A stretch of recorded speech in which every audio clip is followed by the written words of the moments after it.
Before we step into the heart of this haunting story, let me ask you something. Why should you listen to this tale until the very end? Because the Black Death was not just a tragedy of numbers, not just another chapter in the history of sickness. It was an event that changed everything: governments, faith, economies, even the way people thought about life and death. If you stay with me, you will not only hear about the terror and despair it caused, but also discover the surprising ways in which it shaped the world you live in today. If this tale of history's quiet turning points speaks to you, consider subscribe Sleepy Story and give us like. Comment, this is really a meaning for us. We want you to have restful dreams along with our story. Now, settle in, dear listener, and let this story carry you softly into sleep. By the end, you will understand how a single invisible enemy forced humanity to rebuild itself. Our story begins in the early 14th century, a time of contrasts. Europe was alive with trade, its towns bustling with markets and fairs, its cathedrals rising proudly above city skylines.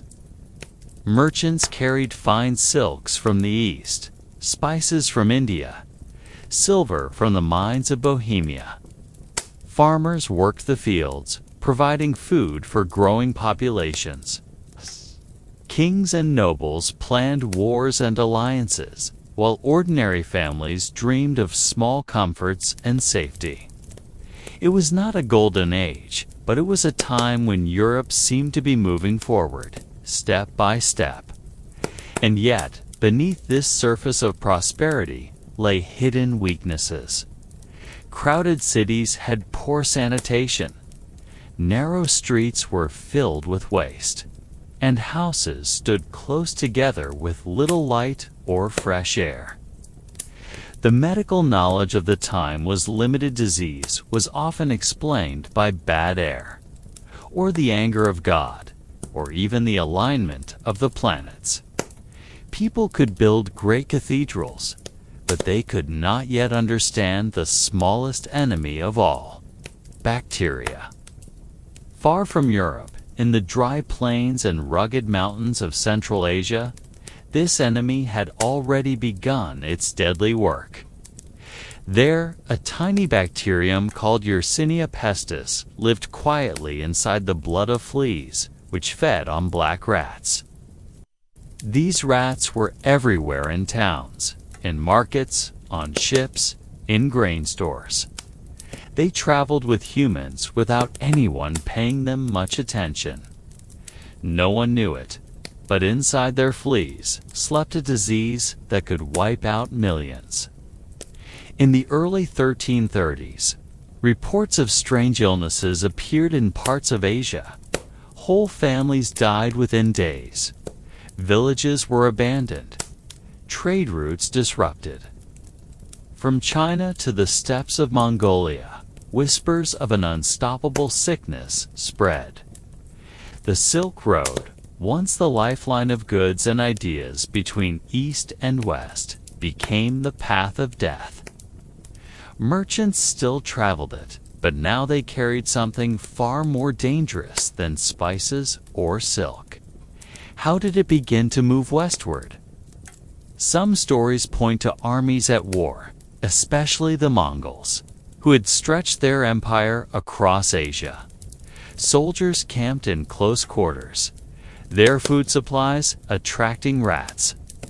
Fleas carrying the plague bacteria jumped from rat to human. Once infected, a person developed fever, chills, and swollen lump symptoms that gave the disease its later name, the bubonic plague. Death often came within days. One of the most chilling accounts is tied to the city of Kaffa, a Genoese trading post on the shores of the Black Sea. In 1346, the city was besieged by Mongol forces. As their soldiers began to die from the plague, the Mongols reportedly hurled the corpses over the city walls. Panic spread inside. Sailors and merchants fled, boarding ships bound for Constantinople, Genoa, and beyond. They believed they were escaping death, but in truth, they carried it with them across the seas. By the time these ships arrived in Europe, rats and fleas had already made their homes in the holds, mingling with grain and cargo. The disease was now unstoppable. The fuse was burning, and no one yet realized the explosion that awaited. Imagine walking through a bustling port city in 1347. The markets are filled with chatter, the smell of baked bread, the sound of church bells. Life feels ordinary, but hidden in the cargo is a darkness no one can see. Within months, whole neighborhoods will be silent. Doors will be marked with crosses. Bells will toll without rest. Priests will refuse to enter houses, and doctors will shake their heads helplessly. The first shadows of the Black Death had already fallen, and as Europe looked toward what it thought was a promising future, a storm unlike any other in human history was about to break. To understand how the Black Death reached Europe, we must first follow its earliest travelers, the rats and the fleas. They were the silent messengers of death, moving across mountains, deserts, rivers, and seas.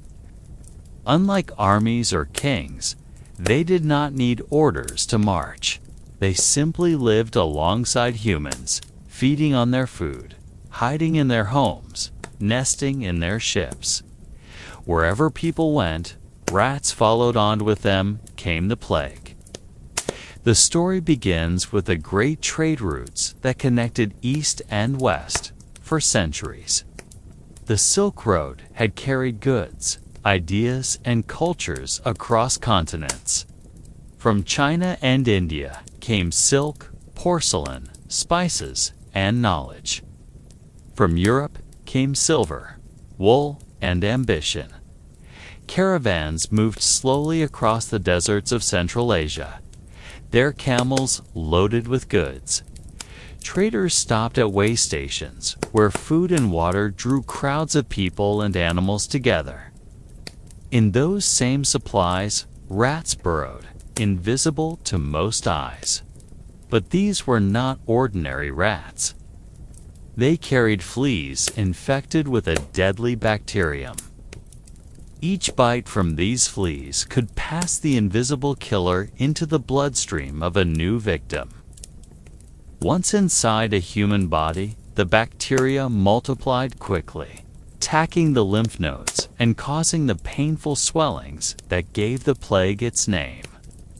Within days, fever rose, weakness set in, and death often followed. The plague's journey across Asia was not a single explosion, but a slow wave. It struck one town, then another, sometimes vanishing for a season before returning with greater force. Some historians believe changes in climate and ecosystems in Asia forced rats and fleas to move closer to human settlements. Drought, famine, and war pushed people into cities where they lived in crowded conditions. Each of these pressures made the spread of the disease not only possible, but inevitable.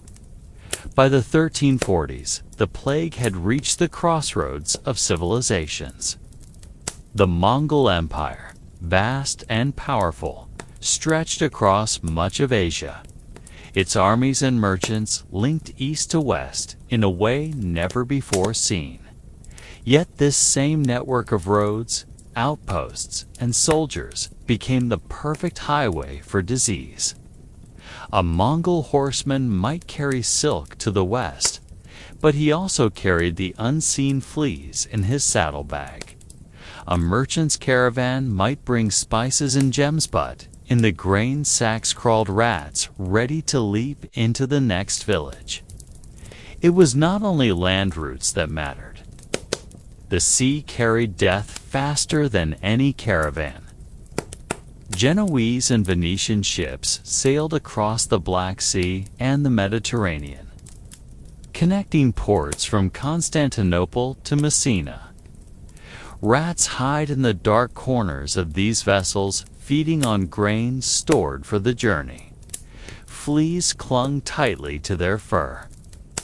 When sailors unloaded their cargo, rats disembarked too, running into warehouses, markets, and homes. Wherever they went, the fleas followed, searching for fresh blood. Let us pause for a moment and imagine this hidden movement. You are a merchant unloading spices in a bustling harbor. The smell of cinnamon and pepper fills the air.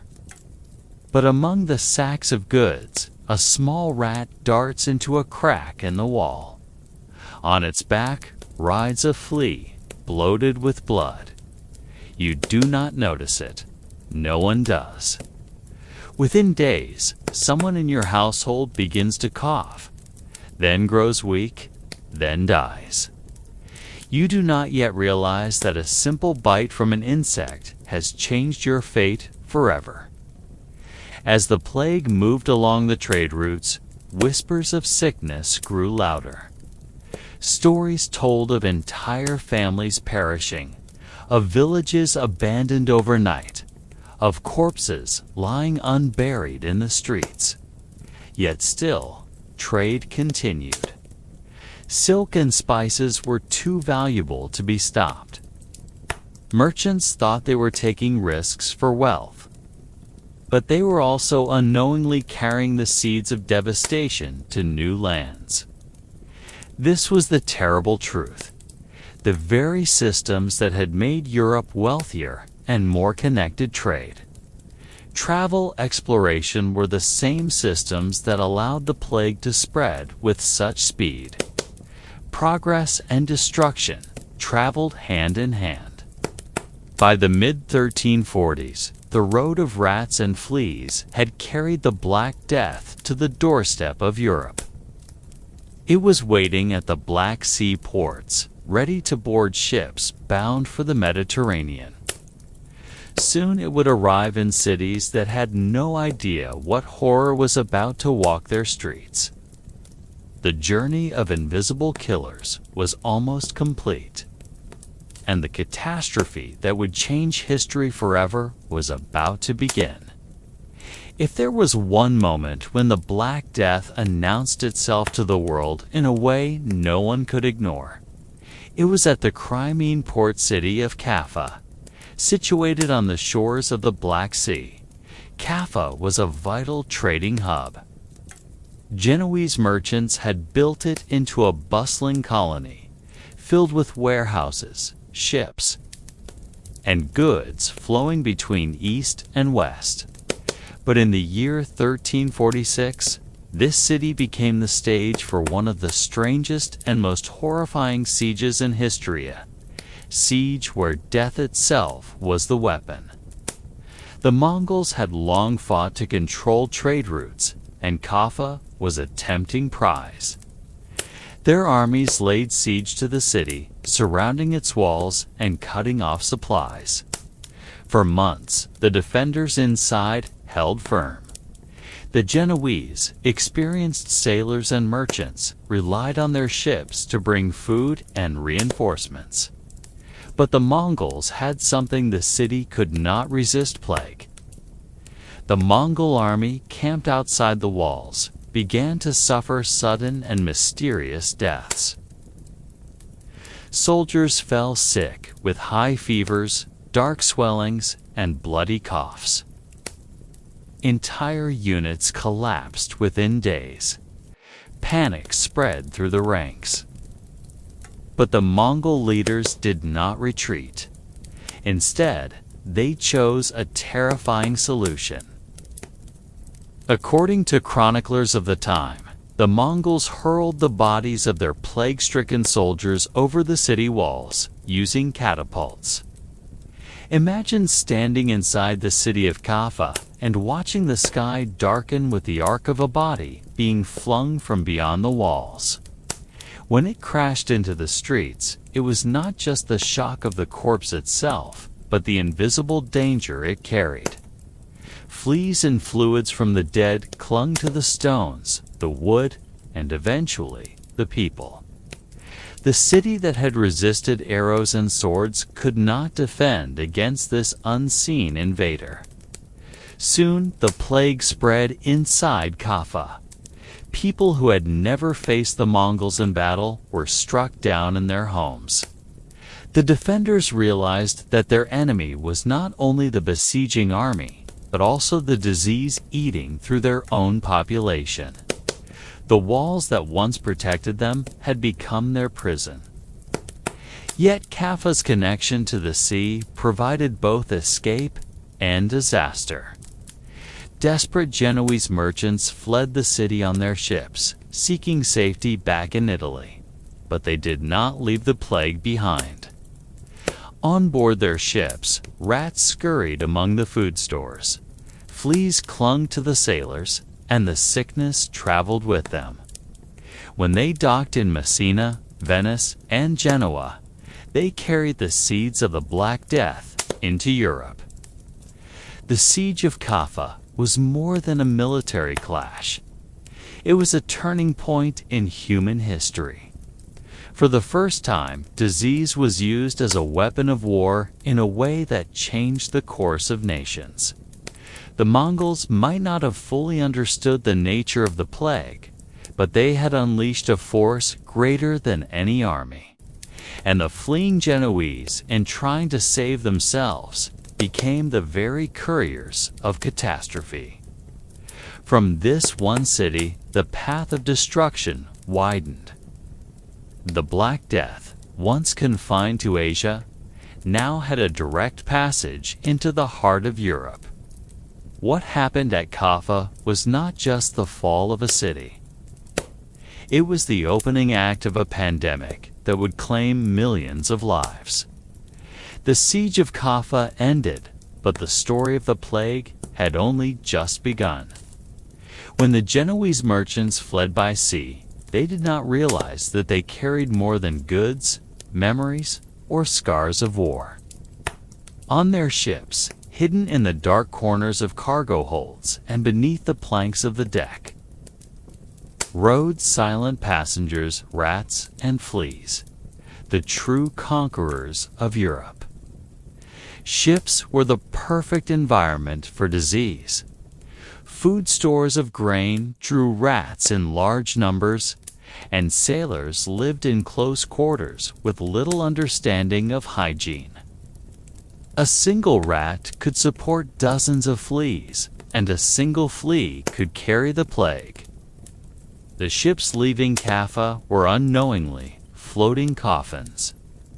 As the ships crossed the Black Sea and entered the Mediterranean, the sailors began to fall ill.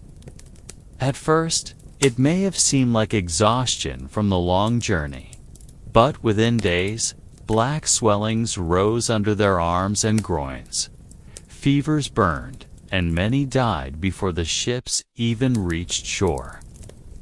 Their cries echoed through the wooden decks, while the rats continued their quiet work, scurrying through barrels of food, gnawing at ropes, and leaving trails of death behind. When the first ships docked at Messina in Sicily, the plague stepped onto European soil. Witnesses described horrifying scenes. Sailors staggered from their ships, covered in black boils and coughing blood. Some collapsed and died before reaching the docks. Locals who came to unload goods soon fell sick themselves.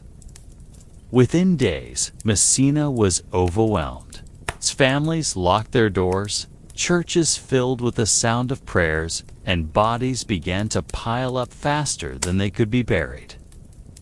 The authorities in Messina tried to act. They ordered the ships to leave, hoping to push the plague away. But this decision did not save them, it doomed others.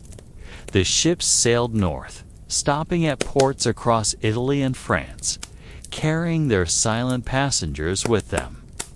Each port became a new center of infection, each market a new graveyard. Imagine the fear of watching a ship arrive in your harbor. The sight of its sails on the horizon should have meant goods, wealth, and connection. Instead, it meant sickness and death. Yet, the people could not resist trade. Spices, silk, and precious goods were too valuable. By the time anyone realized the cost, the plague was already spreading through their homes and streets. The silent passengers traveled not only with merchants, but also with pilgrims and soldiers. Europe in the 14th century was a continent on the move. Pilgrims visited holy sites, armies marched in wars, and merchants crossed borders. Each group unknowingly carried the plague with them. The disease was not bound by nations or languages. It cared nothing for wealth or power. It struck lords and peasants alike, moving invisibly from one body to another. This was the terrible paradox. Humans built ships to connect worlds, but those same ships became the vehicles of destruction. The plague did not march with banners or armies. It traveled quietly, hidden in the fur of a rat, in the bite of a flea, in the lungs of a sailor coughing into the night. By the time the silent passengers reached the great ports of Genoa, Venice, and Marseille, Europe's fate was sealed. The disease was no longer a distant rumor. It was at the heart of trade, faith, and daily life.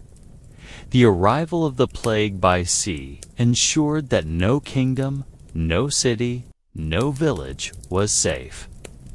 The Mediterranean, once a sea of connection and prosperity, had become a highway of death.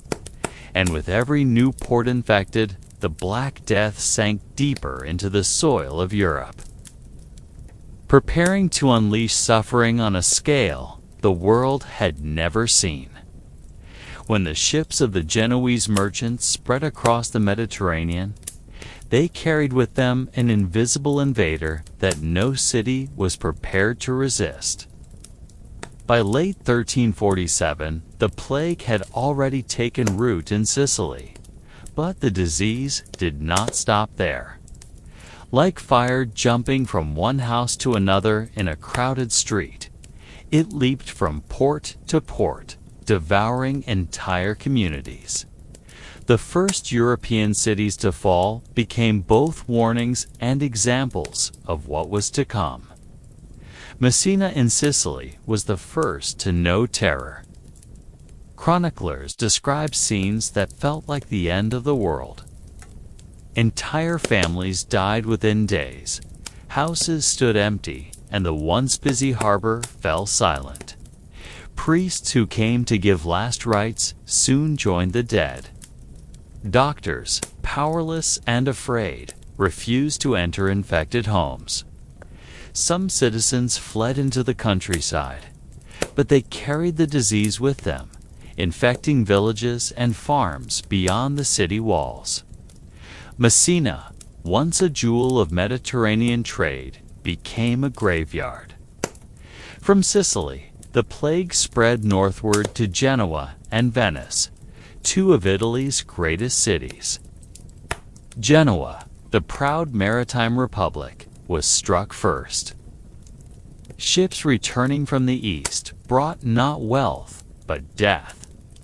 Within weeks, the narrow alleys of Genoa echoed not with the calls of merchants, but with the wails of mourners. Fires burned day and night to dispose of corpses. The smell of smoke and decay mixed in the air, hanging over the city like a shroud. Venice, the queen of the Adriatic, fared no better. The city of canals, markets, and palaces was tightly packed with people. Disease thrived in such close quarters. Gondolas carried not goods but bodies to burial sites.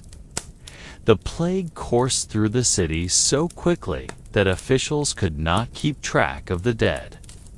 Entire districts emptied as families locked themselves indoors, terrified of their neighbors.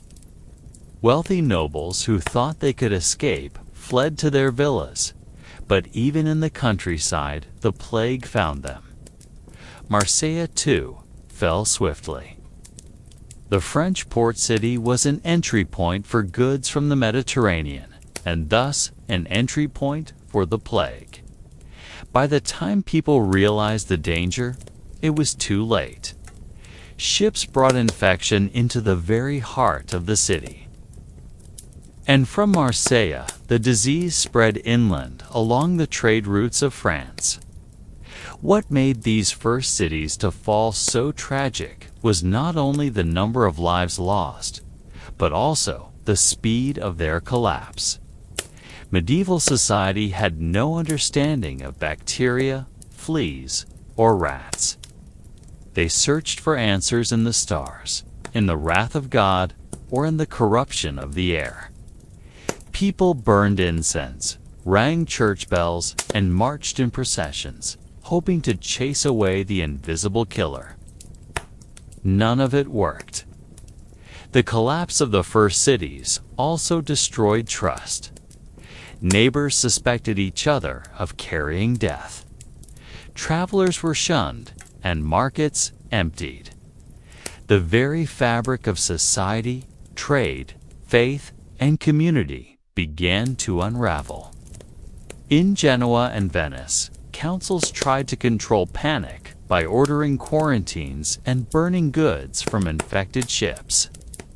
These were early attempts at public health, but in the chaos, they did little to stop the tide. Still, the plague's arrival in these first cities was only the beginning. As trade continued, caravans carried the disease inland. Roads that once brought prosperity now spread death. The fall of Messina, Genoa, Venice, and Marseille marked the opening chapter of Europe's nightmare. The world was beginning to understand that this was not a passing storm, was a catastrophe that would touch every life. And as these cities crumbled, rumors spread faster than the disease itself. Tales of swollen bodies, of entire families wiped out, of carts filled with the dead, raced across Europe. Even places not yet touched by the plague lived in fear. The question on every lip was not if the plague would come, but when. News of the plague traveled faster than the plague itself. By the winter of 1347, when Messina, Genoa, Venice, and Marseille had already collapsed under waves of death, whispers spread through towns and villages that something unspeakable was coming.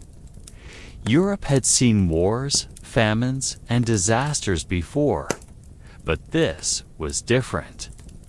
This was not an enemy you could fight on a battlefield or a storm that would pass in a season. It was invisible, unpredictable, and unstoppable. Fear itself became a shadow that stretched across the continent. Merchants and travelers carried more than goods on the roads, they carried stories. A caravan arriving in Florence might bring silk or spices, but also news that in Venice, entire neighborhoods were empty. That in Marseille, the dead lay piled like firewood, and that in Sicily, there were not enough living to bury the dead. These stories grew with every retelling, turning into legends of horror. People who had not yet seen the plague felt it in their dreams, in the pit of their stomachs, in the way they eyed strangers with suspicion. As fear spread, so too did superstition. Many believed the plague was a punishment from God for humanity's sins. Some towns organized processions, with barefoot penitents walking through the streets, whipping themselves as they prayed for mercy. Others lit great bonfires in the hope of purifying the air. Astrologers studied the stars, claiming the disease was caused by a rare alignment of planets. Doctors prescribed strange cures, carrying posies of flowers, burning herbs, or even drinking crushed emeralds mixed with wine. None of it worked, but the rituals gave people a fragile sense of control in a world spinning into chaos. Fear also changed the way people treated each other. In many cities, neighbors avoided even speaking face to face. Parents abandoned sick children, and children abandoned dying parents. Every man for himself became a grim reality. In some places, priests refused to administer last rites, and gravediggers refused to collect bodies. Where trust once bound communities together, suspicion now drove them apart. Trade routes that had once connected kingdoms turned into arteries of dread. When a traveler arrived in a new town, he might be met not with welcome, but with locked gates and armed guards. Villages blocked roads with stones or felled trees, desperate to keep the plague out. But fear was never enough to stop it. The disease moved with caravans, with sailors, with pilgrims creeping forward like a tide that no wall could hold back. In royal courts, kings and queens trembled just as commoners did. Wealth and power offered no protection. Nobles fled to their estates, hoping that distance would shield them. Yet even in isolated manors, servants carried the plague through the doors. The idea that no one was safe, that this disease could strike the richest, merchant or the poorest beggar, alike deepened the terror. The church, once the great source of comfort in times of crisis, also struggled. Many clergy died tending to the sick, and the survivors could not explain why God would allow such suffering. Some claimed it was the end of days, that the apocalypse had arrived. Others sought scapegoats, blaming outsiders, foreigners, or minority communities for poisoning wells or spreading disease. Fear turned easily into hatred, and violence often followed. By 1348, before the plague had even reached the far corners of Europe, fear alone had already done its damage.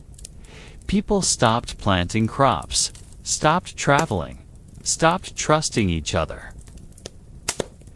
The continent was paralyzed, waiting for the inevitable. The sound of a cough, the sight of a swollen gland, or even the rumor of sickness in a nearby town could send whole villages fleeing into the forests or locking themselves inside their homes.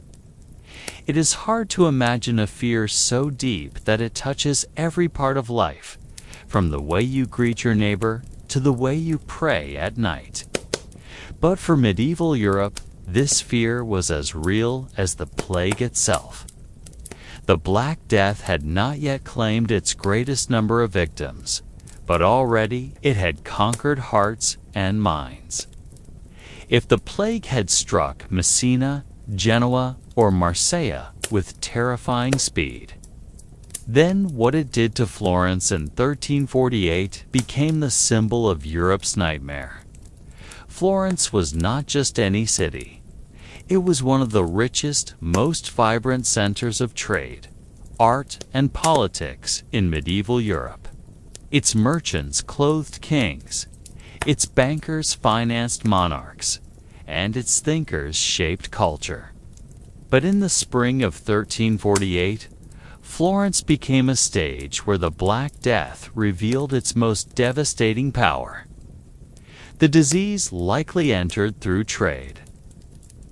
Florence's wealth rested on the constant movement of goods wool, silk, spices, and banking notes flowing in and out of the city.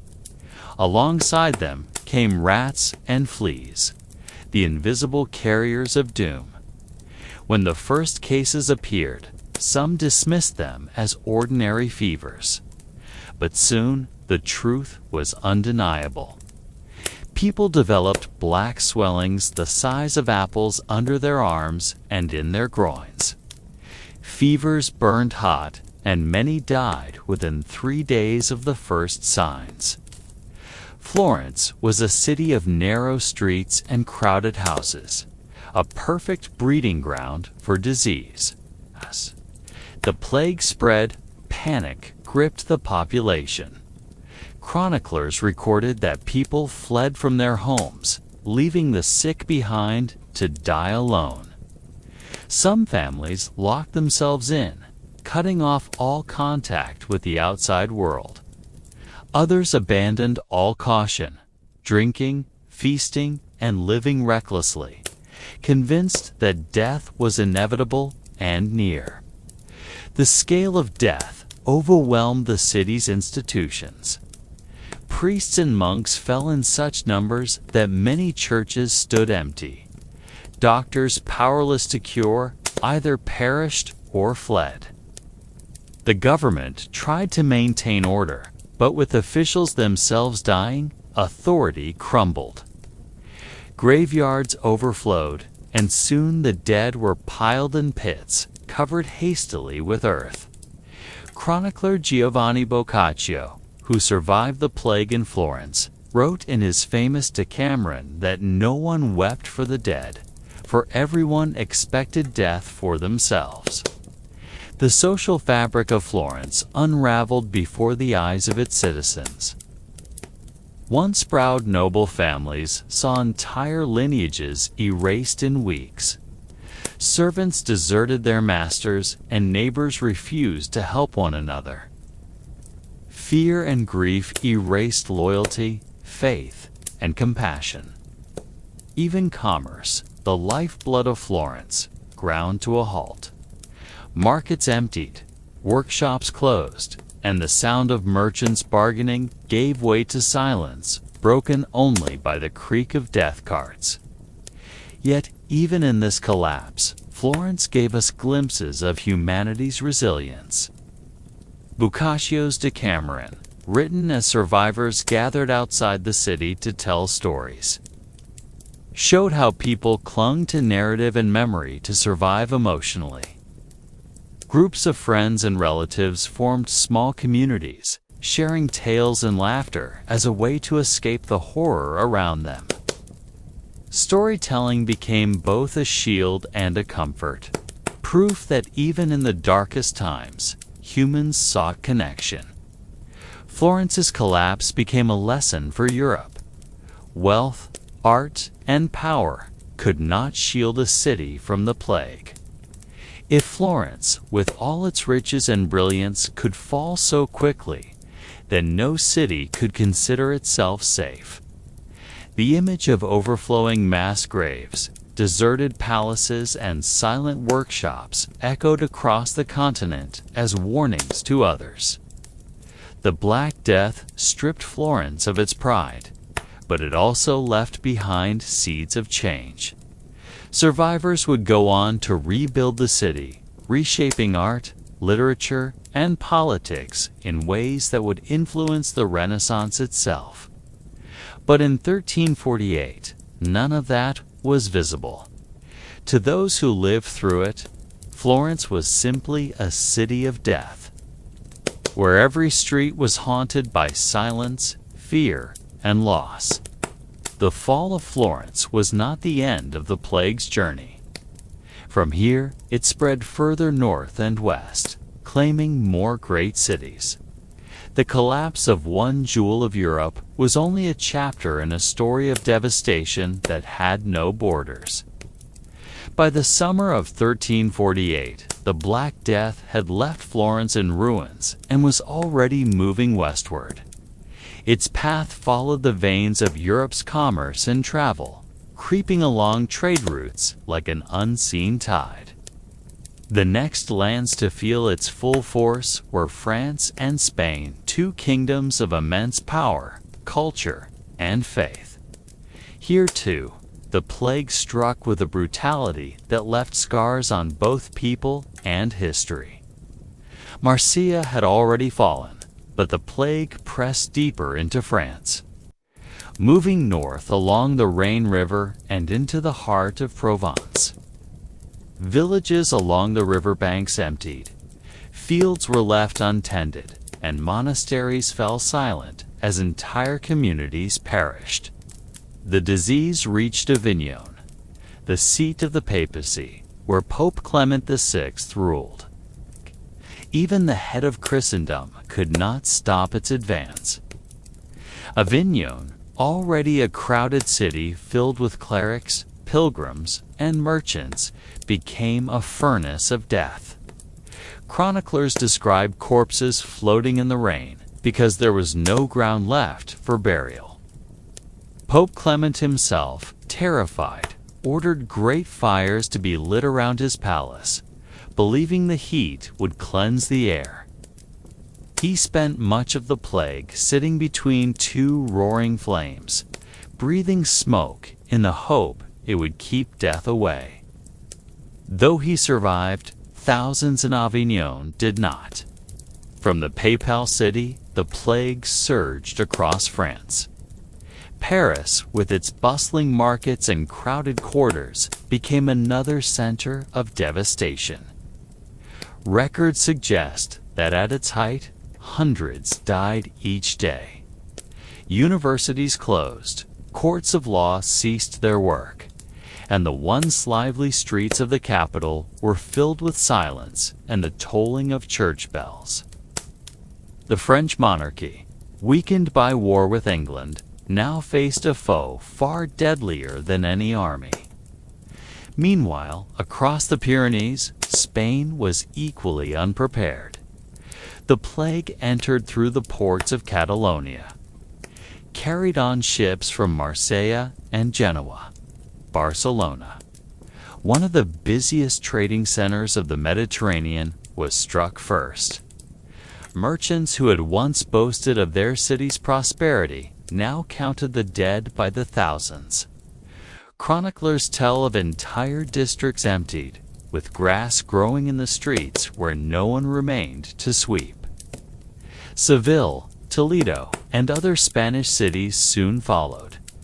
In Castile and Aragon, where knights and nobles had long fought wars of conquest, the plague proved an enemy they could not defeat.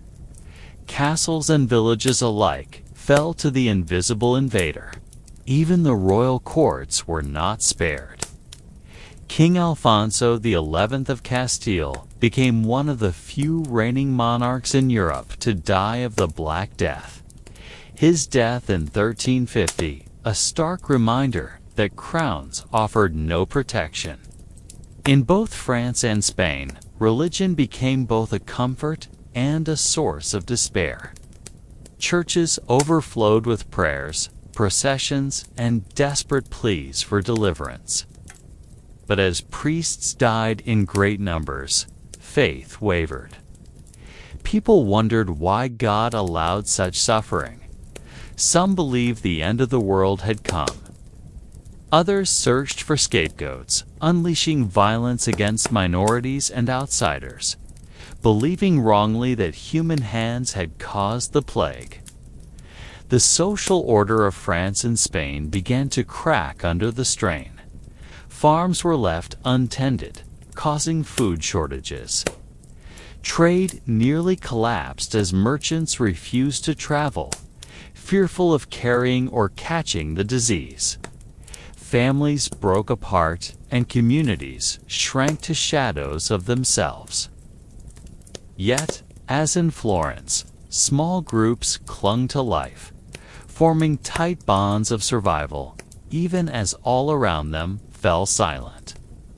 By late 1348 and into 1349, France and Spain were engulfed. What began as a rumor from distant ports had become an inescapable reality. No fortress, no palace, no holy city could resist. Europe was learning a terrible lesson. The plague respected no border, no king, and no church. But the journey of the Black Death was not over. From the south of Europe, it continued northward toward the lands of England and beyond. The terror that had consumed Messina, Florence, Paris, and Barcelona was about to cross the Channel. In the summer of 1348, the plague crossed the English Channel. For months, rumors had reached the shores of England from France. Whispers of cities emptied, of carts piled with corpses, of priests and nobles alike struck down. But for many in England, these tales seemed distant, like storms raging across the sea. Then, in June, a ship docked at the port of Melcombe Regis, in Dorset. It carried not just goods, but the unseen passengers of fleas and disease. England's nightmare had begun. The first signs were swift. Within days, sailors and townsfolk alike developed the dreaded swellings, black buboes under the arms and groin, fevers, and coughing of blood. Entire households were struck at once. As fear spread, some tried to flee inland, but by then it was too late. The plague had found its foothold, and from Dorset it spread like fire through dry grass. By autumn, the plague reached Bristol, one of England's largest ports. Chroniclers wrote that the city was wasted and desolate, its streets abandoned, its churches filled with the dead. From there, it traveled along the great roads to London, the beating heart of the kingdom. London in the 14th century was a city of nearly 100,000 people, crowded, noisy, and alive with trade. Its narrow lanes, poor sanitation, and close-packed houses made it fertile ground for disease. When the Black Death arrived, the city changed almost overnight. Bell towers rang constantly to announce deaths. Corpses piled outside churches, waiting for burial. The king's court issued proclamations, but no law or decree could slow the invisible enemy. The clergy, once a source of comfort, fell in alarming numbers. Monasteries that had stood for centuries lost most of their members within weeks. Priests died so quickly that bodies went unblessed and burials unmarked. Panic reached the royal family itself. King Edward III withdrew from London, isolating himself and his court. Yet even nobles and courtiers could not fully escape the reach of the plague. Ordinary people lived in constant dread. The cough of a neighbor, the sight of a stranger on the street. Even the rumor of sickness in a nearby parish could send families fleeing. Some boarded themselves into their homes, while others abandoned cities altogether. Travelers described villages where doors swung open in the wind, fields lay untended, and silence hung heavy in the air. The psychological toll was immense. Chroniclers wrote of parents abandoning children, husbands deserting wives, and whole families vanishing within days. Yet, amid the fear, there were acts of courage. Some priests continued to minister to the dying, knowing it meant their own death. Some neighbors risked everything to tend to one another. The Black Death revealed both the darkest and the noblest sides of humanity. By the spring of 1349, the plague was everywhere in England. Estimates suggest that within a year, Between 1/3 and 1/2 of the population perished. Entire parishes ceased to exist. Fields once filled with workers stood empty, causing food shortages. Trade nearly collapsed as ports closed and markets emptied. London, like Florence, Paris, and Barcelona before it, had become a city of silence and sorrow. Yet, even as the bells tolled endlessly, some survivors began to see glimmers of what might come after.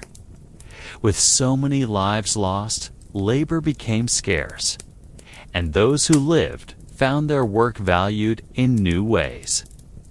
The world was breaking, but in its breaking, it was also reshaping. The arrival of the plague in England was not merely another chapter in Europe's tragedy, it was a turning point. For centuries to come, the memory of 1348 to 1349 haunted English history, shaping literature, law, and society itself.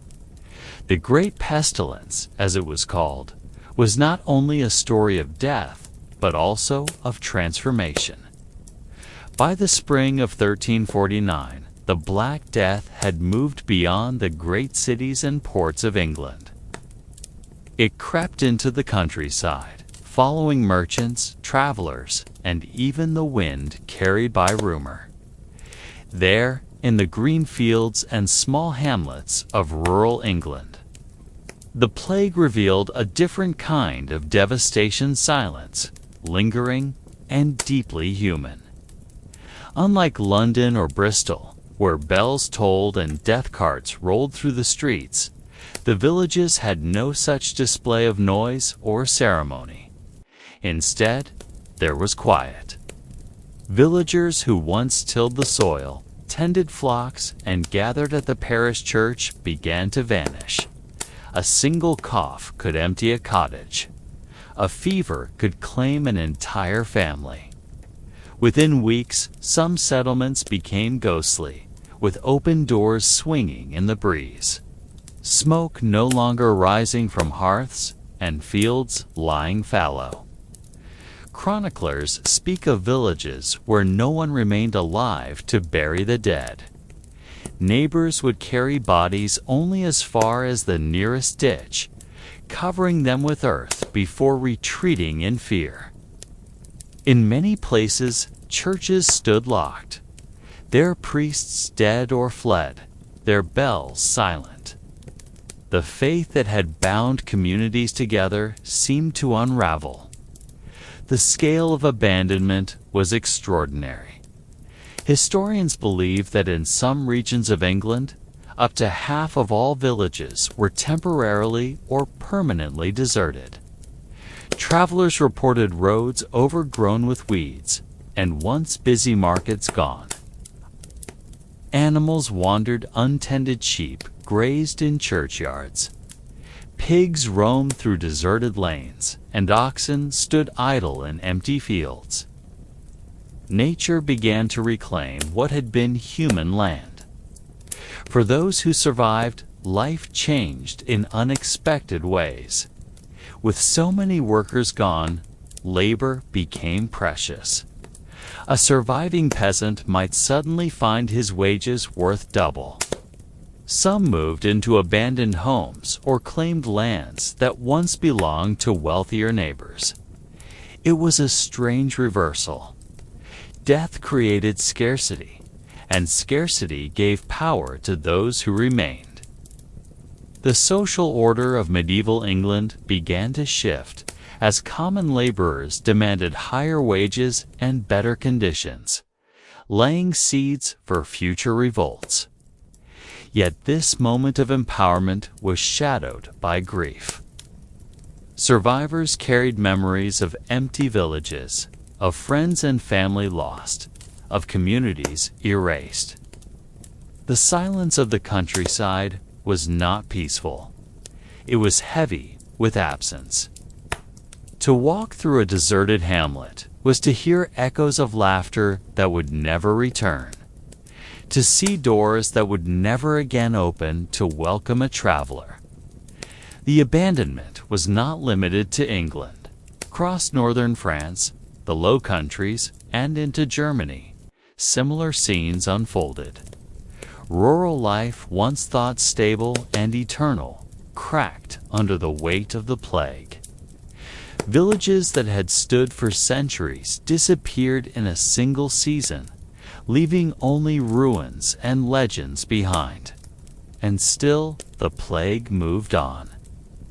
The silence of the villages was just another sign of its relentless progress. From the countryside of England and France, it spread further north into the kingdoms of Scandinavia, where new stories of devastation would soon unfold. The silent villages became a symbol of the plague's cruel power not only to kill, but to erase entire ways of life. For centuries after, people would point to deserted ruins and say, "That was where the pestilence came." Memory lingered in the land, long after voices had fallen quiet. By 1349, the Black Death had consumed much of Western Europe. From Italy to France, from Spain to England, its shadow had left cities hollow and villages silent. But the plague's hunger was not yet satisfied. It turned its gaze northward, across the cold seas, toward the lands of Norway, Denmark, and Sweden.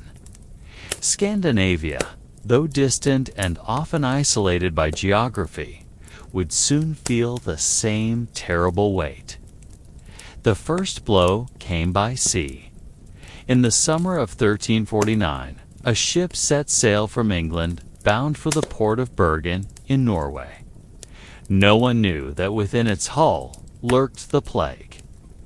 Some accounts say the crew was already stricken when the vessel docked, its sailors too weak to unload their cargo.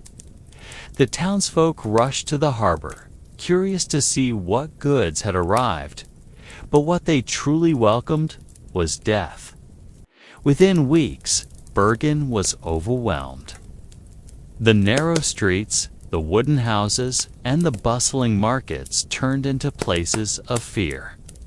Merchants fell ill, fishermen vanished from the docks, and the city's churches filled with the sound of funerals. From Bergen, the plague followed the fjords inland, carried by travelers and traders. Villages that had lived in peace for generations suddenly found themselves in mourning. Norway suffered deeply. Chroniclers say that entire valleys lost their people. Farms were abandoned and fields went wild. In some regions, so few survived that the land lay empty for decades. The loss was not only human, it was cultural. Traditions, songs, and local histories vanished when communities disappeared, leaving silence in their place. Denmark was struck next. Its position at the crossroads of northern trade made it vulnerable. The plague entered through its ports and spread across Jutland, Zealand, and Funen. Nobles and peasants alike fell in equal measure. The Danish crown, already strained by political conflicts, struggled to respond. Records show that estates lost so many workers that noble families faced ruin. For peasants who lived, this created new opportunities. They could demand better terms or even move into abandoned lands. Sweden, too, felt the blow. In 1350, the plague reached Stockholm, then spread outward into the forests and farmlands. The country's scattered population offered little protection. Once it appeared in a region, it consumed villages quickly. Even remote monasteries, far from the bustle of cities, saw their brothers collapse in prayer. In some areas, half the clergy died, leaving parishes without guidance. The Scandinavian peoples, deeply rooted in faith and tradition, struggled to understand what was happening. Priests preached of divine punishment, while common folk whispered of omens and curses. Northern sagas and folklore absorbed the memory of the plague, shaping tales of ghosts, spirits, and dark powers that wandered the land. The catastrophe became part of the cultural fabric, woven into the stories passed from parent to child. Yet amid this devastation, Scandinavia also showed resilience. Survivors adapted, taking up abandoned farms, reshaping trade, and rebuilding communities. The landscape of the North, harsh and demanding, had always required endurance. Those who lived carried that endurance into a new age, scarred but not broken. By the time the plague's first great wave began to ebb in Scandinavia, tens of thousands were gone, and entire regions had been emptied. Still, the story was not over. The Black Death would return in later centuries, striking again and again. But the shock of its first arrival in the north remained unmatched. The plague's journey into Scandinavia revealed its true nature. There was no land too distant, no people too isolated, no kingdom too strong. Its shadow fell across mountains, forests, and seas alike. And even here, in lands of ice and pine, silence followed in its wake. By 1349, the Black Death had spread across France and into England, leaving devastation in its wake. But to the east lay the vast and fractured lands of the Holy Roman Empire, Germany, Austria, Switzerland, and beyond. These were territories of bustling trade cities, rich monasteries, and countless villages spread across mountains and rivers. They would not escape the shadow of the pestilence. The first major outbreaks in German lands began along the Rhine. Cities like Cologne, Mainz, and Strasbourg thrived on commerce, connected to France and Italy through trade. But those same routes that brought wealth now carried death. Merchants arriving with cloth, grain, or spices also carried the unseen cargo of infected fleas and rats. Soon, the crowded streets along the Rhine echoed with the sound of funeral bells. Contemporary records describe scenes of terror. In Mainz, chroniclers wrote of corpses so numerous that they filled churches and spilled into the streets. In Strasbourg, mass graves were dug, yet they were quickly overwhelmed. Cities accustomed to prosperity and civic pride found themselves paralyzed. The wealthy attempted to flee into the countryside, while the poor had nowhere to go. The plague struck all ranks, from merchants and nobles to peasants and beggars. Germany, unlike more centralized kingdoms such as France or England, was divided among many princes, bishops, and city councils. This patchwork governance made responses inconsistent. Some rulers imposed quarantines, closing city gates and restricting markets. Others ordered religious processions and fasts, believing prayer alone might turn God's wrath. Still others denied the plague's danger until it was too late. As fear spread, so did suspicion. People searched for scapegoats to explain the unexplainable. In many German cities, Jewish communities became targets of violence. Accused of poisoning wells or practicing sorcery, thousands of Jews were massacred in pogroms across the empire. In Strasbourg alone, in February 1349, Nearly 2,000 Jews were burned alive or driven from the city. These acts of brutality revealed the desperation and fear of societies overwhelmed by forces they could not control. Yet the plague was merciless toward persecutors and victims alike. The fires of hatred did nothing to stop the disease. Whole towns vanished, regardless of faith, and monasteries lost their monks in silence. In rural Germany, peasants abandoned farms, leaving forests to grow over fields. Roads became dangerous, not from bandits, but from emptiness, no travelers, no inns. Only silence stretching mile after mile. In Switzerland and Austria, the story was much the same. Alpine villages once protected by mountains found themselves helpless as the disease crept in through trade routes and pilgrim paths. Even remote monasteries high in the mountains were not spared. Chroniclers in Vienna recorded that the plague seemed to strike faster in the cities, but it did not leave the countryside untouched. The cultural memory of the Black Death left deep scars in German lands.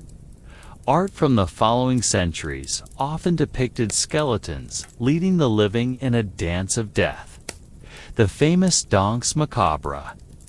These haunting images reflected the truth that the plague spared no one. That death was the great equalizer. Songs, sermons, and folk tales carried the memory of 1349 long after the first wave had passed. By 1350, the pestilence had swept through much of the Holy Roman Empire, leaving behind not only loss but transformation. Labor shortages forced changes in feudal obligations. Survivors demanded greater freedoms and higher wages. Some noble families fell into ruin, while others seized abandoned lands. Out of the ashes of despair, new social orders began to take shape. The Black Death in Germany and the Holy Roman Empire was not just a tragedy of numbers, it was a turning point. Fear bred cruelty, faith inspired both courage and fanaticism, and society itself shifted beneath the weight of absence. The empire, vast and divided, was united at last by a single truth. No wall, no prayer, no sword could hold back the pestilence. By 1349, the Black Death had swept through Western and Central Europe, devastating kingdoms from Italy to Germany. But to the east lay lands less connected to the trade routes of the Mediterranean. Poland, Bohemia, and the wide territories of Eastern Europe. These lands, rich in forests, rivers, and plains, seemed at first to stand outside the path of the pestilence. Yet history would remember them as a place of both mystery and survival. Poland occupies a special place in the chronicles of the Black Death.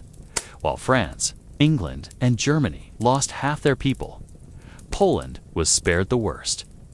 Many chroniclers of the time marveled that Poland's towns and villages did not fall silent in the same way. But why? The reasons remain debated, caught between legend and fact. One explanation lies in geography and trade. Poland, while part of the European network, did not share the same dense connections as Italy or the Rhineland. The main arteries of the plague, the busy ports, the merchant fairs, and the crowded river routes passed around rather than through much of Poland.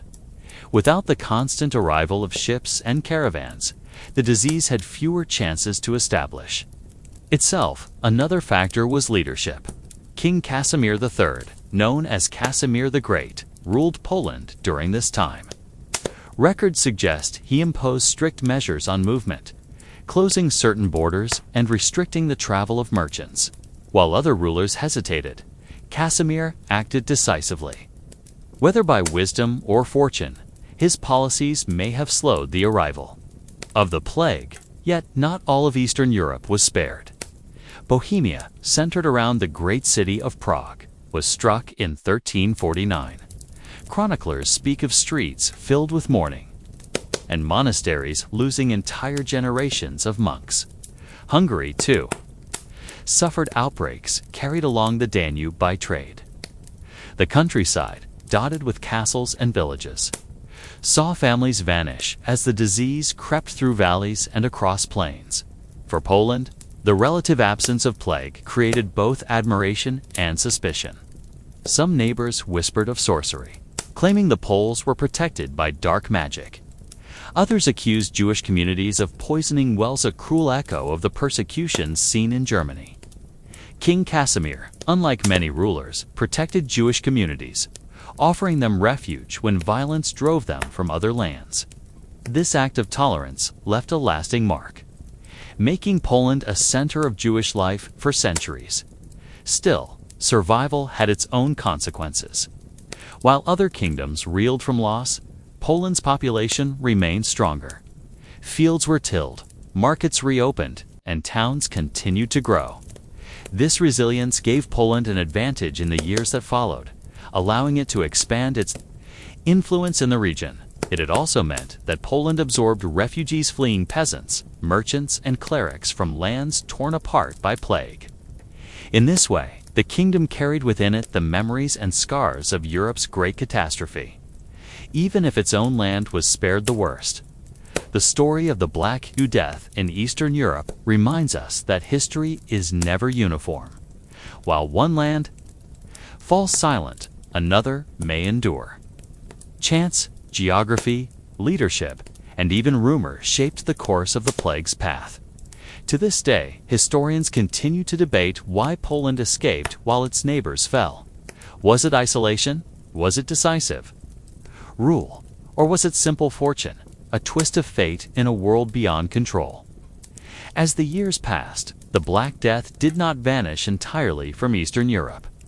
Later waves would creep in, striking Poland and its neighbors in smaller outbreaks. But the first great storm of 1347 to 1351 left Poland largely standing while others crumbled. In the chronicles of the plague, this survival shines like a fragile light amid overwhelming darkness. Asterisk, as the Black Death consumed much of Western and Central Europe, shadows stretched further east, toward the wide steppes of Russia and the ancient capital of Constantinople. Here, the story of the plague took on a different character, one shaped by vast distances, shifting trade routes, and the old empires that still clung to power. The plague's roots lay in the east. In the regions around the Black Sea, it was through the port city of Kaffa, on the Crimean Peninsula, that the disease first entered Europe in 1347. Merchants of the Genoese Republic, under siege by Mongols, had carried the pestilence aboard their ships. From there, the disease spread westward into Italy. But it also traveled in other directions into the heart of the Byzantine Empire and across the steppes toward Russia. Constantinople, once the jewel of the Byzantine world, was already weakened by centuries of decline, political intrigue, and repeated wars. In 1347, as ships carried grain and silk through the Bosporus Gay, they also carried the Black Death. Chroniclers describe the horror vividly. Entire neighborhoods fell silent, and the great churches of Hagia, Sophia, and Cora were filled with funerals. The Emperor John VI Cantacasinos, who ruled during the outbreak, recorded the tragedy himself. He wrote that the disease spread without mercy, sparing neither rich nor poor, neither the powerful nor the weak. The Byzantine Empire, fractured and diminished, was ill-prepared. Its treasury was depleted, its armies thin, and its political stability fragile. The plague struck at the very moment the empire could least afford it. Villages in Thrace were emptied, trade routes faltered, and famine followed in the wake of disease. Constantinople, once a beacon of resilience, seemed now only a shadow of its former glory. From the Black Sea, the plague also moved into the Russian lands. Traders carried it along the great rivers, the Don, the Dniester, the Volga. These waterways, lifelines of commerce and communication, became highways of death. Cities like Novgorod, Pskov, and Moscow recorded waves of illness and mortality. Chroniclers in Novgorod wrote that the dead were beyond counting and whole households were extinguished. Russia, unlike the centralized kingdoms of Western Europe, was a patchwork of principalities: Muscovy, Novgorod, Tver, and others. Each responded differently. Some tried to seal borders. Others turned to prayer and ritual. In Pskov, the plague struck so fiercely that the citizens begged for a bishop to lead them in penance. When he arrived, he too quickly fell ill and died, leaving the city without guidance. The vastness of Russia offered both danger and protection. The disease traveled slowly across the endless steppes, carried by caravans and armies. Some villages, isolated deep in forests, may have been spared. But others, lying along the great trade routes, saw devastation. Entire communities disappeared, leaving abandoned fields and empty churches. Folklore and faith shaped how Russians understood the catastrophe. Many saw it as divine punishment, a trial sent by God. Icons were carried through streets, and processions filled with chants of mercy echoed across towns. Yet the plague came regardless. In some chronicles, it was even personified as a wandering figure, dark woman in a cloak, entering houses silently and leaving only corpses behind. By the early 1350s, the Black Death had left its mark on both Byzantium and Russia. For the Byzantines, it was another step in their long decline, weakening an empire already under siege by the rising power of the Ottomans. For Russia, it was a trial that fractured but did not destroy. In the centuries to come, Muscovy would rise to dominance, carrying with it the memory of the pestilence that once stalked its lands. The story of the Black Death in these eastern realms reminds us that no empire, however ancient, and no land, however vast, was beyond its reach. From the domes of Hagia Sophia to the wooden churches of Novgorod, the same silence fell. And yet, even in this silence, life endured, fragile, scarred, but unbroken. By the mid-1350s, the first great wave of the Black Death had swept across nearly all of Europe, the Middle East, and much of Asia. It had left behind silence where once there had been markets, laughter, and prayer. An estimated one-third, too, one-half of Europe's population had perished. Yet history did not end with the pestilence. From this darkness, a transformed world began to emerge. The most immediate legacy was demographic. Entire villages vanished, swallowed by forests and fields. Cities, once crowded and bustling, saw their populations cut in half. Empty houses stood as haunting reminders of absent families. With fewer people, labor became precious. Peasants who had long lived under the weight of feudal obligations now found themselves in demand. Landlords desperate to till their fields offered higher wages and better conditions. Some serfs seized the chance to escape bondage altogether. In this way, the plague loosened the rigid chains of medieval society. The church, once the unshakable foundation of medieval life, also faced lasting change. Many clergy had died ministering to the sick, leaving parishes leaderless. Those who survived were sometimes seen as corrupt or cowardly, accused of fleeing their duties. Trust in the church weakened, planting seeds of doubt that would grow in later centuries into movements of reform and reformation. At the same time, new religious orders arose, emphasizing charity and humility, attempting to rebuild the spiritual fabric of shattered communities. Economically, the plague reshaped Europe. Trade routes faltered during the years of death, but when they revived, they did so with new vigor. Survivors inherited lands, wealth, and opportunities. A smaller population meant more food, more resources, and, for some, greater prosperity. This redistribution of wealth helped fuel the changes that would later blossom into the Renaissance. Culturally, the Black Death imprinted itself deeply on the European imagination. Art and literature became filled with images of mortality. The Danse Macabre, the Dance of Death, showed skeletons leading kings, bishops, and peasants alike to their graves. A reminder that death was universal. Writers and poets spoke of life's fragility and the urgency of faith. Yet, alongside despair, there was also resilience, stories of survival, of neighbors who helped one another, of communities that slowly rebuilt. The plague also altered medicine. Medieval physicians, once guided almost entirely by ancient texts, began to question and observe more closely. Though they could not cure the Black Death, the experience pushed European thought toward greater inquiry and experimentation. Slowly, painfully, the path toward modern medicine began. Perhaps the greatest legacy of the Black Death was perspective. For those who lived through it, the world could never again feel certain. Death had come so suddenly, striking rich and poor, young and old, leaving no family untouched. This awareness reshaped values. People sought meaning in new ways through religion, through art, through science, or through the pursuit of worldly pleasures. Life itself seemed more fleeting, and therefore more precious.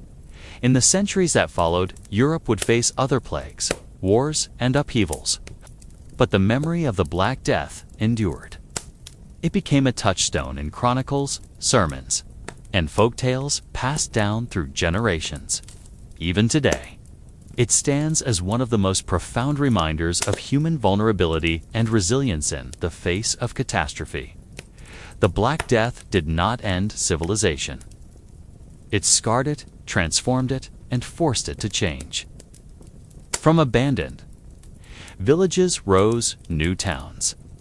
From silenced churches came new faith. From despair grew art and knowledge. In its shadow, humanity found ways to endure. And so, as the bells fell silent and the fields turned green again, the world that emerged was not the same as the one that had been lost. The Black Death had taken much, but it had also reshaped the path of history. Its legacy still whispers to us that even in the darkest of times, humanity finds a way to begin again.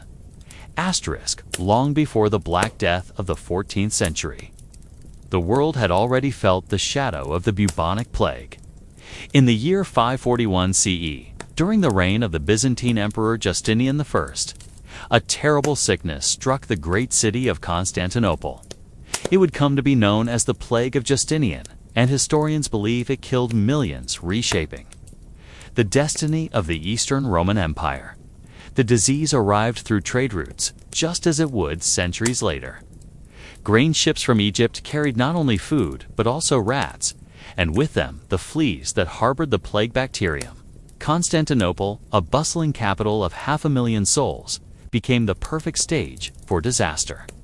Chroniclers describe the first signs: swelling in the groin or armpits, fevers, and delirium. Within days, the sick were gone. At its height, the city fell into chaos. Procopius, a historian of the time, wrote that as many as 10,000 people died each day.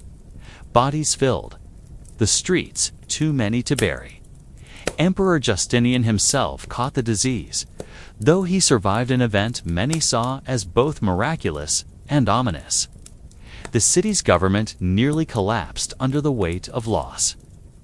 Trade faltered, the army weakened, and the empire's expansion slowed dramatically. But the plague did not stop at Constantinople. From the ports of the Mediterranean, it spread across the empire into Italy, Greece, North Africa, and even as far as Gaul and Persia. Over the next 2 centuries, waves of the plague returned again and again. By some estimates, it killed up to 1/4 of the population of the Mediterranean world. The long-term effects were immense. The Byzantine Empire, which under Justinian had dreamed of restoring the glory of Rome, was forced to scale back its ambitions. Wars against the Persians and campaigns in Italy became harder to sustain. Economies shrank, villages emptied, and fear lingered. Some historians believe the plague weakened the empire so much that it could not resist the later expansion of Arab armies in the 7th century. For ordinary people, the memories were haunting. Procopius tells of neighbors who would not touch one another, of families where every member perished, of silence in once busy streets.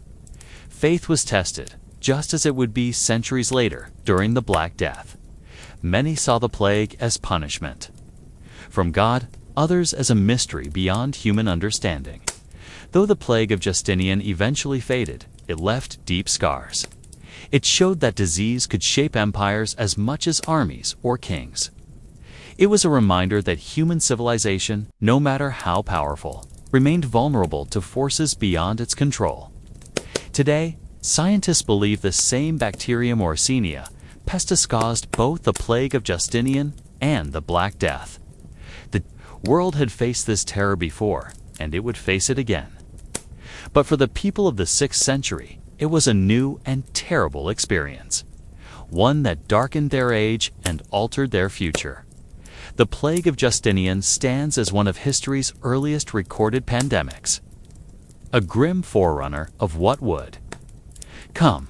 It reminds us that pandemics are not modern problems alone, but ancient trials that have shaped the story of humanity again and again. Among all the diseases that haunted humanity, few were as feared or as deadly as smallpox. For thousands of years, this illness walked beside mankind, leaving scars on bodies and shaping the course of empires.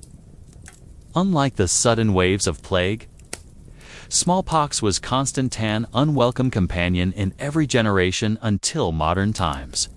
The origins of smallpox are ancient. Evidence suggests it may have appeared more than 3,000 years ago. Mummies in Egypt show markings that resemble the telltale scars.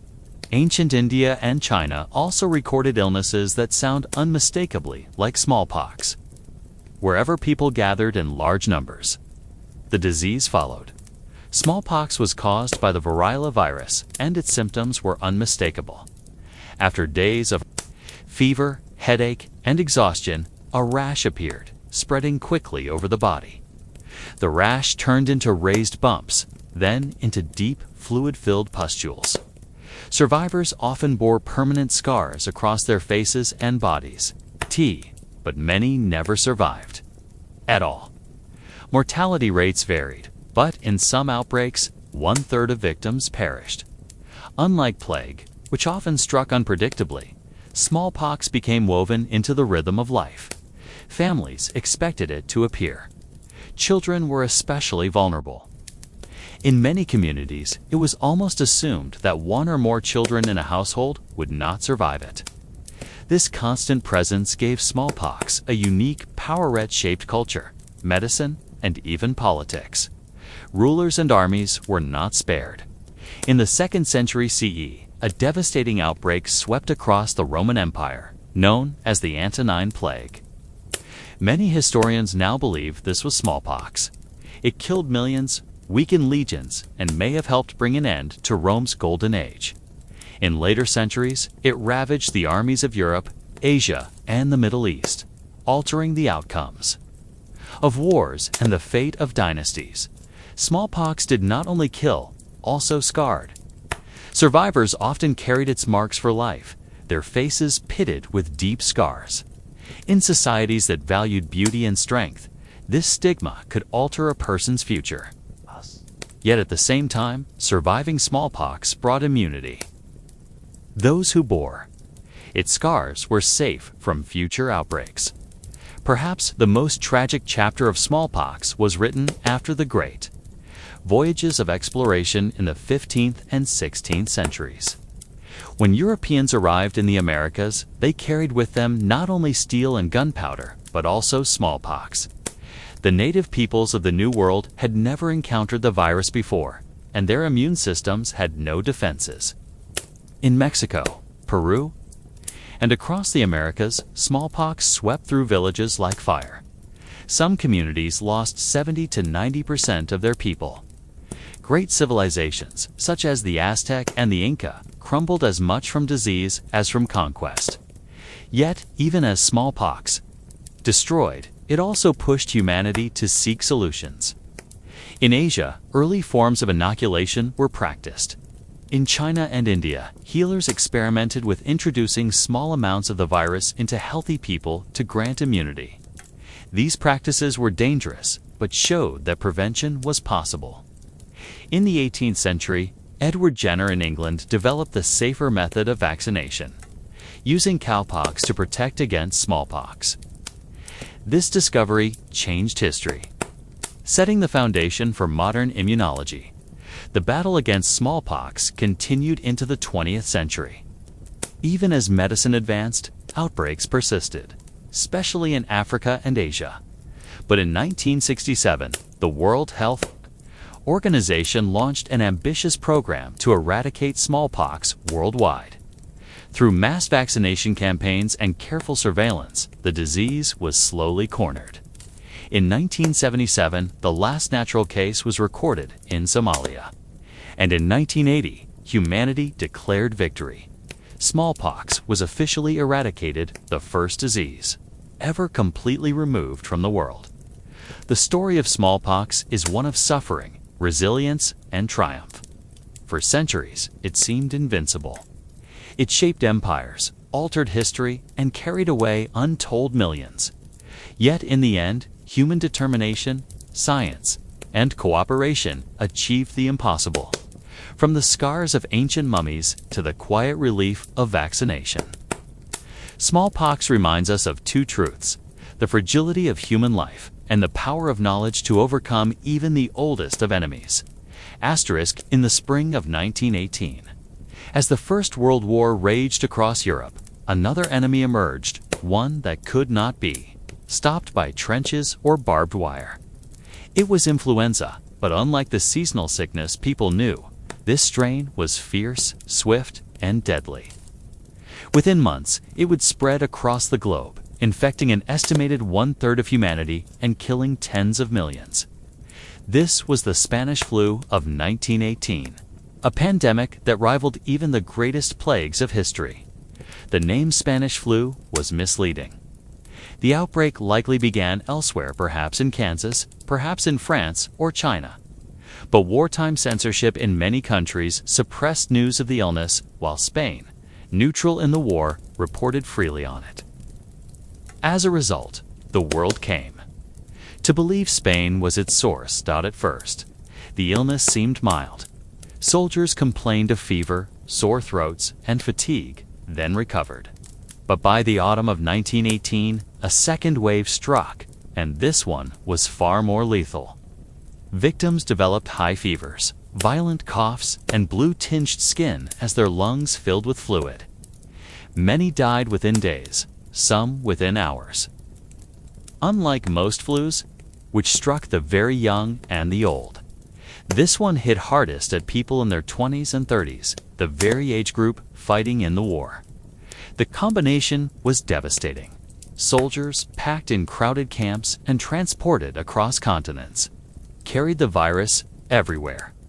Ships became floating incubators. Trains became lines of transmission. As the war ended, troops returned home, bringing the flu with them. No corner of the world was spared. From the Arctic villages of Alaska to remote Pacific islands, the virus traveled.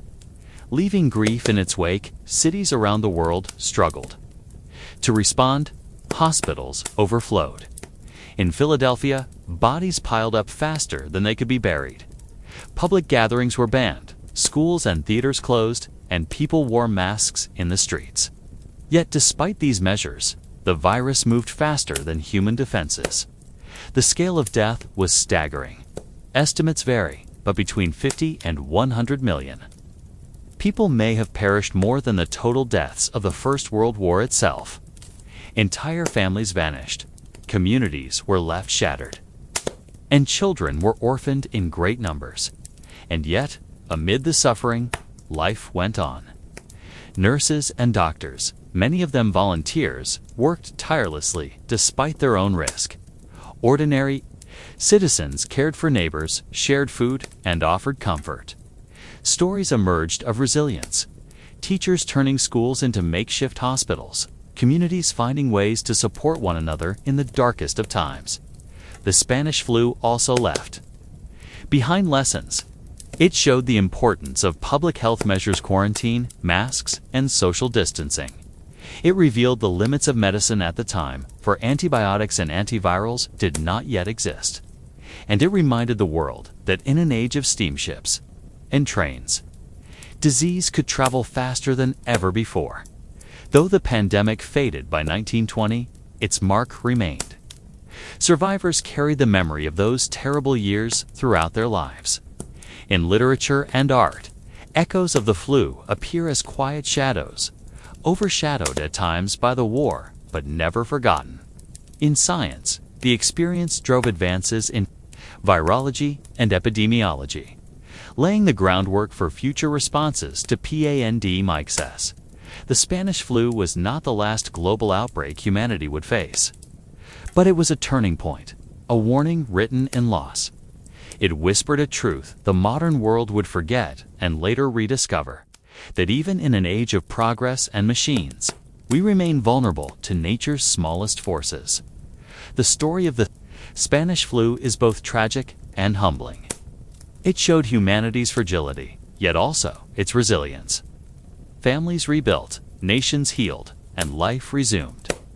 But the memory of 1918 lingers, reminding us how swiftly the ordinary can be overturned, and how deeply history is shaped not only by wars and empires, but by unseen enemies moving from breath to breath.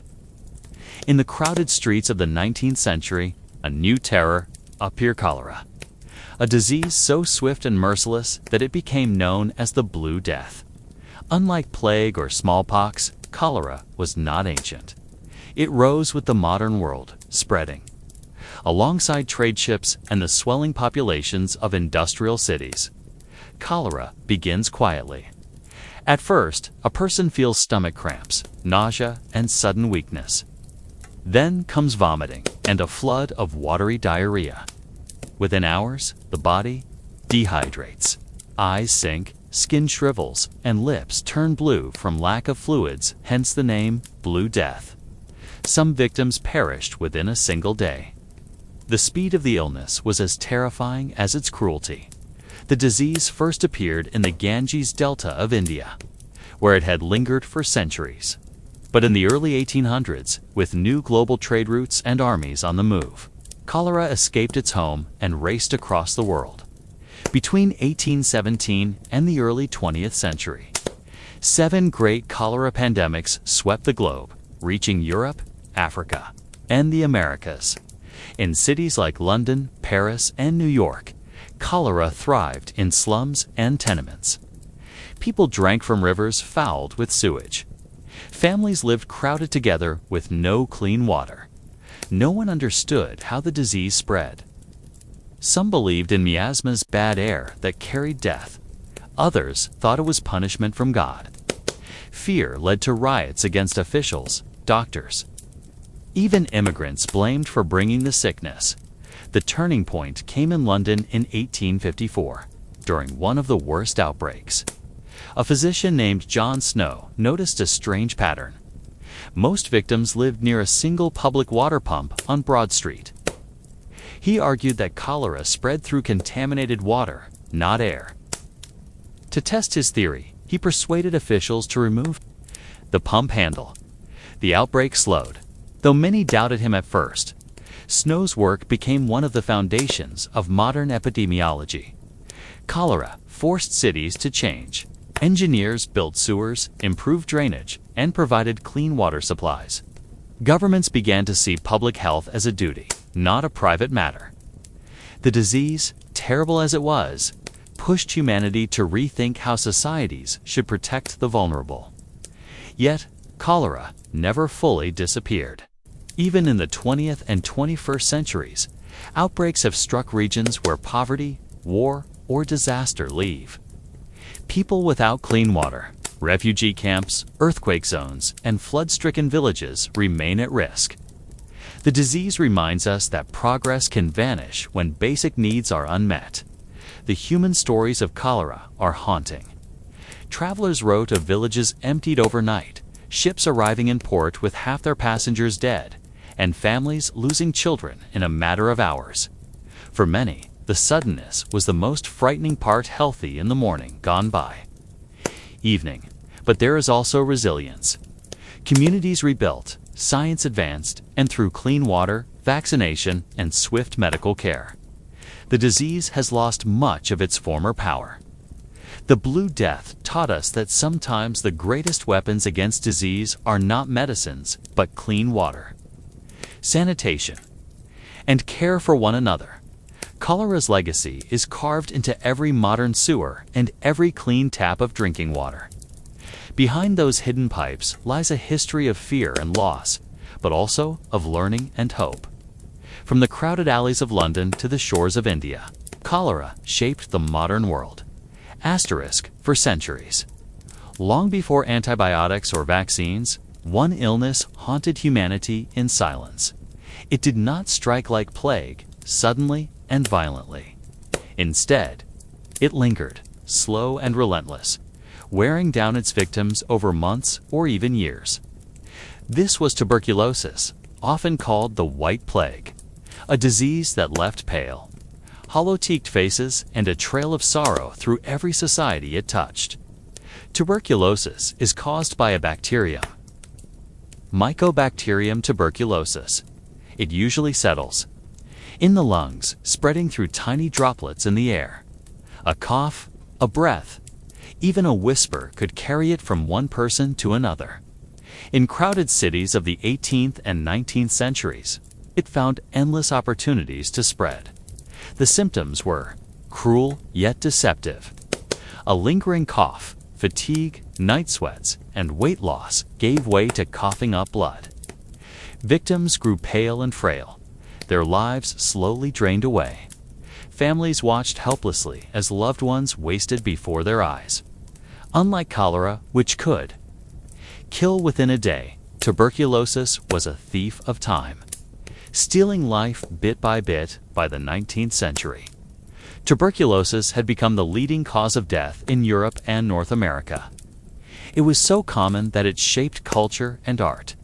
Writers described it as both tragic and strangely romantic. Characters in novels wasted away beautifully, suffering, pale but spiritually pure. In opera and literature, from La Traviata to the works of Dickens, tuberculosis became a symbol of fragile beauty and doomed love. But the reality was far harsher. Tuberculosis struck the poor most fiercely. Crowded housing, poor nutrition, and little access to fresh air created the perfect breeding ground. Entire neighborhoods lived under its shadow. Sanatoriums, special hospitals built in mountains or countryside became refuges where patients were sent to rest, breathe clean air, and hope for recovery. For some, it worked. For many, it did not. Science slowly began to fight back. In 1882, the German physician Robert Koch discovered the bacterium responsible. His work confirmed that tuberculosis was not a curse or a weakness, but an infectious disease.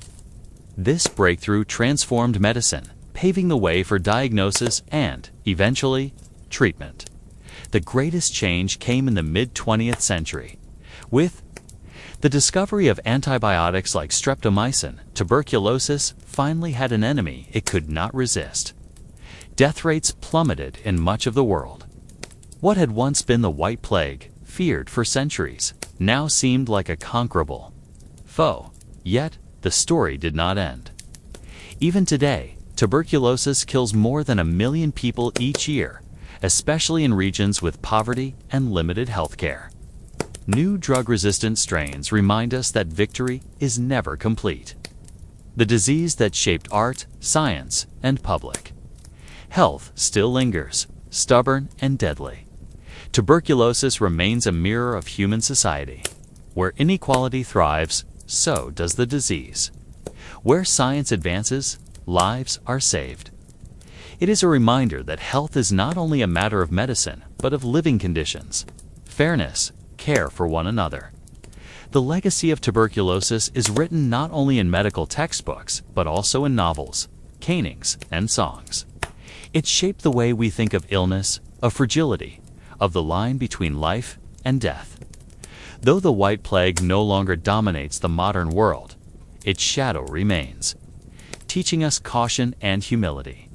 In the end, tuberculosis tells a story as old as humanity, that even the slowest of diseases can change the fate of nations, inspire art and science, and remind us of the delicate balance on which every life rests. And so, dear listener, we have come to the end of this journey. Through history's forgotten illnesses, where invisible enemies shaped empires, inspired art, and tested the strength of humanity. From the Black Death to the White Plague, from cholera's shadowed alleys to the pandemic storms of the 20th century. Each story carries a reminder that the smallest of forces can change the course of the world. But more than tragedy, these stories reveal resilience. They show how science, compassion, and determination brought light into the darkest times. They remind us that history is not just a list of dates and events, but the lived struggles of people who endured, learned, and passed on their lessons to us. So why should you stay with us until the very end? Because every story leaves you not only with knowledge, but with perspective and understanding of how the world you live in today was shaped by those who came before. By listening, you gain both rest and insight, a chance to drift into sleep with history as your companion, and to awaken with new wisdom quietly settled in your mind. Thank you for spending this time with Sleepy Story, where history becomes a gentle lullaby. If you found peace, curiosity, or comfort in tonight's tale, remember to subscribe so you won't miss the next story. Share this with someone who loves history or simply needs a calm voice to ease their night. History tells us where we came from. Sleep reminds us of who we are becoming. Let both guide you into a night of rest. Subscribe to Sleepy Story for more journeys through time, told softly so you can dream deeply.